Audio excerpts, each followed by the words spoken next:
To the Middle East now, where patience is growing as scarce as potable water in Gaza. Hamas has still not responded to the latest ceasefire and hostage proposal put forth last week. The terror group's deafening silence is proving frustrating for top officials in Israel and in the U.S. Adam Bowler, the U.S. hostage envoy, issued a blunt take-the-deal message for the group.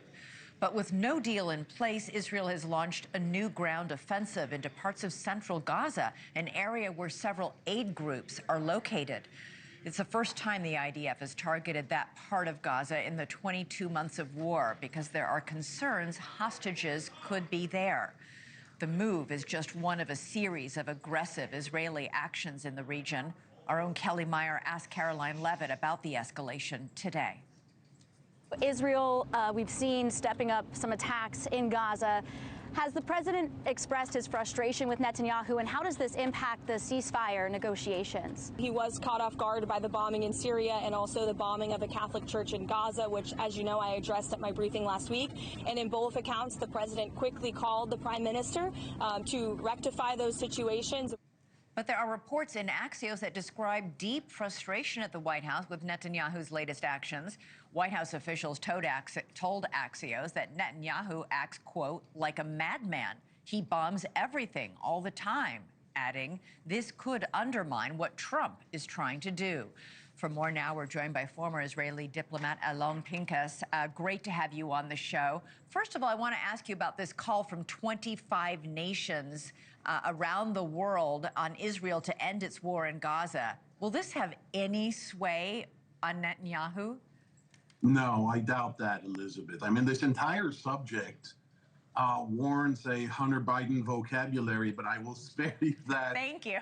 From your previous segment. No, it won't have an effect. I mean, you can ask two questions. How could you ignore 25 countries asking you to stop the war? And how can you ignore them for almost 18 months, a year and a half? And the answer is easily, because that's exactly what Mr. Netanyahu is doing. Now, what is most conspicuous about this statement is that the U.S. is not part of it, meaning, or by implication, the U.S. can stop this if the U.S. puts its mind to it and exerts pressure on Netanyahu. All it takes is one phone call in which President Trump basically threatens Netanyahu.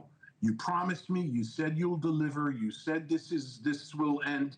You made a pledge to me to end this more than once. In fact, even before I became president during the transition period, you've stalled for 7 months. I have had enough. If you don't do this within the next 48 or 72 hours, 2-3 days, I will then come out publicly and point to you as the man responsible for the war going on. If Trump does that, parenthetically, he won't.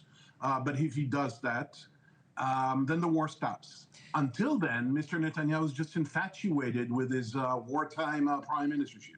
And you would think he would be, I'm sure he's read this new reporting in Axios. He might be concerned about it because Trump's team is growing very concerned about Netanyahu, according to these reports, with one saying, quote, there's a sense his trigger finger's too itchy. Another says Bibi acted like a madman. He bombs everything all the time. Another member of Trump's team said Bibi's political agenda is driving him. It will turn out to be a big mistake in the long term.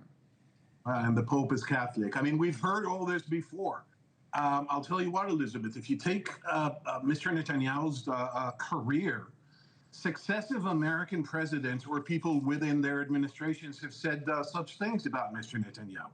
The Clinton administration said so in '96. There's a famous quote with Clinton using a Hunter Biden word, saying who he thinks he is and who is the superpower here. And then you had the Obama administration, then you had the first Trump administration.